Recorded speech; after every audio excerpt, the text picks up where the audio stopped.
Ted Cruz is jumping into the Joe Biden, Barack Obama conspiracy theories. I'm going to take this as an opportunity to remind you that Ted Cruz does have an opponent. His name is Colin Allred, and we have options in the state of Texas. Here is Ted Cruz appearing over the weekend in what is billed as an exclusive interview with Maria Bartiromo. Sometimes to me, it seems like when they call it an exclusive, what they mean is Ted Cruz hasn't said stuff this stupid on any other show this weekend, and therefore it is exclusive to our network. Here is Ted Cruz talking about who is really, quote, driving the train, an analogy to running the Biden White House. He says it could be Barack Obama. House did H.R. 2. It went nowhere in the Senate. Is that Mitch McConnell? Who's responsible?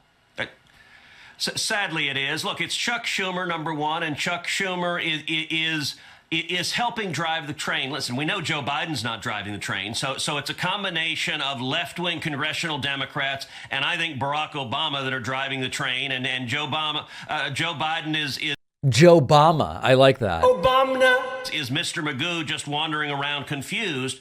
There you go. What's happening at the White House is that Biden is walking around confused like Mr. Magoo.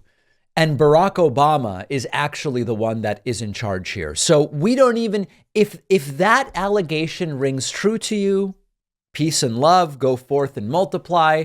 If it doesn't, I just do want to remind you that there's a very good alternative to Ted Cruz in the state of Texas. In the most recent poll released about 10 days ago, Colin Allred is tied with Ted Cruz. Now, this is an outlier poll. Most of the polls say that Cruz is winning, but it is the only poll from February. It is the most recent poll. At minimum, what the 44-44 polling tells us in that Texas Senate race is that Ted Cruz is beatable. It doesn't mean he will lose, but he is at least hypothetically beatable. This is not an impossible race. So if you're as disgusted with Ted Cruz as I am, but unlike me, you live and vote in the state of Texas, Colin Allred, there is an option here coming up in November.